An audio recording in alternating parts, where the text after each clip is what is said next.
안녕하세요, 키빗입니다. 이번 주제는 비트코인이 금목걸이보다 반짝이는 이유입니다. 비트코인의 합의 프로토콜 작업 증명의 뿌리와 정당성은 인류 역사 속에서 찾아볼 수 있습니다.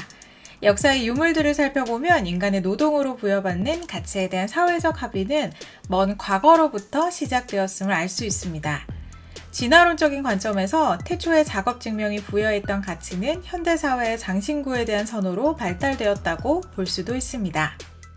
비트코인 블록체인의 설계와도 맞닿아 있는 작업 증명 기반 화폐는 어떻게 시작됐고 무슨 계기로 알려지게 됐으며 어떤 형태로 진화해 발전했는지 알아보겠습니다. 작업 증명 기반 화폐의 시작. 17세기 대영 제국의 식민지 아메리카 대륙에서는 화폐 유동성이 부족했습니다. 식민지 내 농부, 그러니까 아메리카 인디언을 더 열심히 일하게 하기 위해 보상을 지급하려 했기 때문입니다. 비록 식민지의 농부들일지라도 그들의 노동에 대한 경제적 이익을 보장해 줄수록 더 큰 수확을 얻을 수 있다는 것을 알고 있었던 것이죠. 개척자들은 인디언들의 노동력을 싼 값에 사들여 큰 이익, 그러니까 담배, 조선 등을 누리고자 했습니다. 그러나 개척자가 인디언에게 경제적 이익을 어떻게 돌려줄 것인가라는 문제가 남았습니다. 단순히 금과 은 같은 귀중품을 돌려주면 되지 않을까 싶기도 하지만 그것은 여의치 않았습니다. 아메리카 인디언들의 화폐가 개척자의 것과는 아주 달랐기 때문이죠. 유럽인들은 나라에서 보장하는 유명의사의 얼굴이 찍힌 금속 화폐를 사용했지만 인디언들은 무언가 골동품스러운 물건을 화폐로 사용했습니다. 일상생활, 자연에서 발견할 수 있는 아주 사소하고 볼품없어 보이지만 희귀한 것들을 이용했는데요. 그들은 의식주를 위해 잡은 동물의 튼튼한 골격이나 조개 껍질을 이어붙인 펜던트 따위를 화폐로 생각했습니다.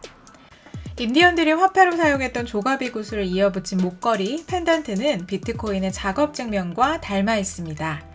바다에서 발견할 수 있는 조개의 구슬을 이어붙인다면 실물 가치를 지닌 화폐가 됩니다. 비록 조가비 구슬 각각의 것들에는 큰 가치가 없지만 이것을 모아 목걸이를 만드는 과정에는 인간의 노동이 필요합니다. 그 노동의 가치만큼을 목걸이가 지니게 되는 것이죠. 이 목걸이는 인디언 부족들 사이에서 거래의 수단이 됐고 그 길이가 개인의 부를 나타내기도 했습니다. 영국인들은 이 펜던트를 중간화폐로 이용해 식민지 화폐 유동성 문제를 해소하게 됩니다. 초기에는 영국, 아메리카 은행까지 만들어가며 적극 화폐 교환을 장려하기도 했습니다. 그러나 당연하게도 서양의 문물이 들어오며 펜던트 제조 기술이 발달돼 그 가치를 잃어갔습니다. 결국 희소성을 지닌 금과 은으로 화폐가 대체되기 시작하면서 아기자기했던 펜던트 화폐는 역사의 뒤안길로 사라지게 됩니다. 작업증명 기반 화폐의 종류와 역사. 작업증명의 성질을 가졌던 화폐들은 펜던트만이 아닙니다. 모피, 이빨 등 다양한 것들이 화폐 성격을 가진 교환 매개로 사용됐습니다. 예술작품을 연상시키기도 하는 것들은 다양한 사람들에 의해 제작됐고 실물 가치를 보증받았습니다. 예쁜 골동품들은 어떤 집단에서 화폐로 사용됐고 그 화폐 가치는 재료의 희소성이 아니라 노동의 제약으로 보증됐습니다. 이런 작업증명 기반 화폐의 역사는 꼭 아메리칸 인디언들의 이야기만은 아닙니다. 유럽 문명에서도 껍질과 이빨들을 화폐로서 사용했다는 역사적 사실이 있습니다. 아시아도 마찬가지로 가짜 도끼를 만들어 화폐로 사용하기도 했습니다. 1990년 케냐에서는 4만 년 이상의 역사를 품은 타조알 껍질 조각으로 이루어진 구슬의 창고가 발견되기도 했습니다. 스페인에서도 역시 비슷한 시기에 제작된 것으로 보이는 동물 이빨을 이어붙인 것이 발견됐습니다. 최근 남아공에서는 그보다 오래된 것으로 추정되는 껍질 목걸이가 발견됐습니다. 우리는 왜 장신구를 좋아하게 됐을까? 이런 작업증명 기반 화폐의 역사로부터 우리는 한 가지 사실을 생각해 볼 수 있습니다. 우리는 왜 장신구를 선호하게 됐을까요? 왜 인간은 귀금속을 몸에 장식하는 것을 아름답다고 느끼도록 진화했을까요? 진화론적 관점에서 봤을 때 모든 선호도는 이유가 있습니다. 여성과 남성의 아름다움의 기준이 시대가 흐를수록 변했고 사회적 지위와 부의 기준이 사회 수준에 따라 변화하듯 인간 공동체의 인식은 어디론가 방향성을 가지고 변해왔습니다. 보석과 같은 장신구에 대한 인식 역시 어떤 모멘텀을 가지고 진화했을 겁니다. 이에 한 가지 가설을 세워볼 수 있습니다. 작업증명 기반의 화폐의 역사가 장신구에 대한 선호를 이끌었다는 것이죠. 작업증명 기반의 화폐는 대체로 목걸이 형태를 하고 있습니다. 그 목걸이들은 당시의 기술력으로도 충분히 가공할 수 있고 또 주변에서 구할 수 있었던 재료를 가지고 만들어낸 것들이었습니다. 재료 그 자체의 가치보다는 인간의 노동으로부터 가치가 부여되었던 것이라고 보입니다. 이런 원시적 형태의 화폐로 사용되었던 장신구는 결국 부의 상징으로 발전했을 것이고 이에 대한 인식 역시 호의적으로 진화했을 가능성이 있습니다. 비트코인의 투박함이 왕좌를 허락했는지도 모른다. 블록체인에 대해 바라보는 관점은 모두들 다를 겁니다. 특히 블록체인 생태계에서 막강한 위용을 뽐내는 비트코인이라는 기축통화에 대한 인식은 더더욱 다채로울 것이라 생각됩니다.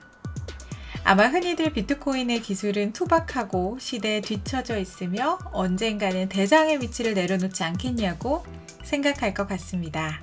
일리 있는 말입니다. 그러나 여기서 놓치고 있는 사실 또한 명확히 있습니다. 비트코인의 투박함을 비추는 작업 증명은 인류의 역사를 대변하고 있다는 사실입니다. 인류는 여전히 보석과 같은 장신구에 높은 선호를 가지고 있습니다. 예쁘니까 그런 것이 당연하다고 생각하셨다면 질문을 바꿔보겠습니다. 왜 그것은 그 자체로 아름다워 보일까요?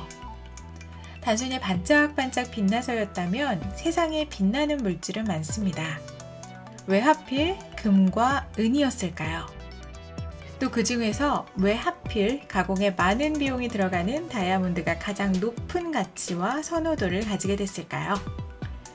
장신구가 아름다워 보이는 이유가 작업 증명으로부터 출발했다는 진화론적 가설을 받아들인다면 이해가 쉬워집니다. 가설대로라면 우리는 본능적으로 비트코인의 작업 증명에도 친숙함을 느끼게 돼 있습니다. 블록체인이라는 체인의 개념도 어딘가 익숙한데요? 작업 증명이라는 개념은 우리가 느끼지 못하는 저 어딘가 머리 깊숙한 곳, 강하게 뿌리내린 익숙한 형태의 것이니까요.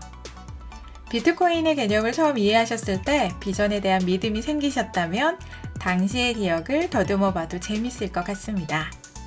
정말 그 믿음이 기술에 대한 순수한 믿음이었는지 아니면 막연한 감각에 의존한 믿음이었는지 말이죠. 누군가는 노동을 해야만 얻을 수 있는 무언가는 가치가 있다. 지금까지 키빗이었습니다.